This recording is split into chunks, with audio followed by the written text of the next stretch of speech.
Бәріңізге ассалаумағалейкум. Бүгін үй жағдайында төс бұлшық етін шығаруға арналған топ 5 ең пайдалы жаттығуларды көрсететін боламыз. Ендеше бізбен бірге қайтыла кеттік. Бүгінгі бірінші жаттығуды жасамастан бұрын міндетті түрде денеңізді, қолдарыңызды жақсылап тұрып қыздырынып алыңыздар.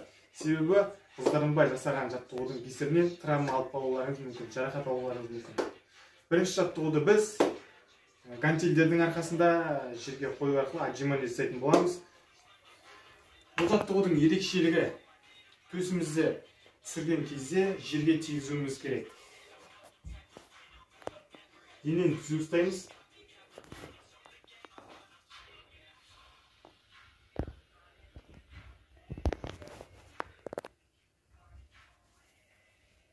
Достар, егер үйлеріңізде гантель болмаған жағдайда екі қолдарыңыздың астына бірдей биіктікте кітап қойсаңыздар да жарайды. Достар, бірінші жаттығу аяқталды. Достар, екінші жаттығу алмазный отжимание. Өзіміздің тілде айтқанда көбіне 3-5 отжимание істеп те айтамыз. Себебі қолымызды осылай 3-5 пішінде жерге орналастыратын боламыз. Бұл жаттығуды жасағанда денеміз түзу тұру керек. Екінші, жасаған кезде қолымызға төс бұлшық етімізді тигіземіз. Яғни до конца түсеміз. Былай болады. Достар, жаттығу кезінде дұрыс демалу өте маңызды болып табылады. Яғни түскен кезде ауаны жұтып, көтерілгенде шығарамыз.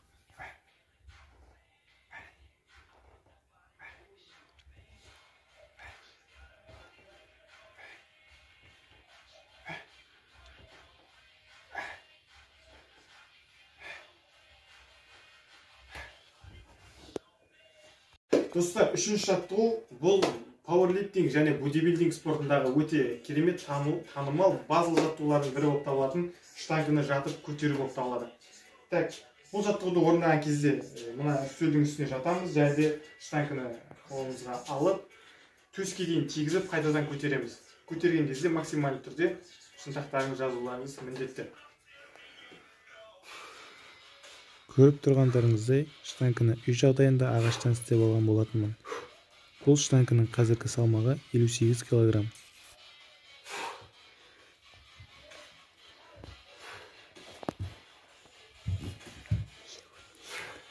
Достар, төртінші жаттығуды орындау үшін бізге мынандай гантельдер керек болады. Бұл жаттығудың орындалу ретті мынандай. Қолымызды көтереміз, және де екі қапталға бірдей түсіреміз. Қайтадан көтереміз. Екеуін тигіземіз өздеріне. Бұл жаттығуда да дұрыс демалу өте маңызды. Яғни қолымызды түсіргенде ауаны жұтып, көтерген кезде шығарамыз.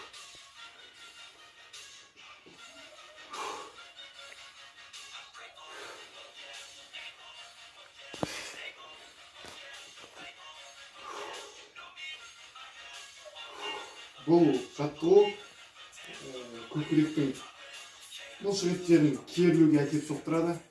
Және де бұл жаттығуды жасаған кезде прогресс бір аптаның ішінде, 10 күннің ішінде сезілетін болады.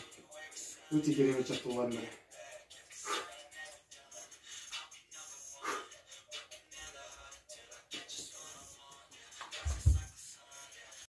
Достар, ең соңғы 5-ші жаттығу өте пайдалы жаттығулардың бірі. Бұл менің жағдайымда гір, сіздердің жағдайларыңызда ауыр зат болса жеткілікті. Достар, бұл жаттығуды жасаған кезде қолымызды төсімізге дейін жүкті тигіземіз, қайтадан көтереміз. Достар, дұрыс демалуды ұмытпаңыздар.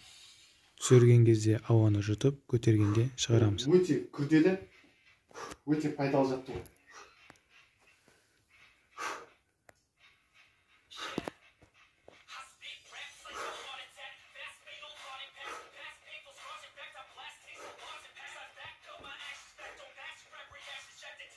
Достар, бүгінгі видео өз мәресіне жетті.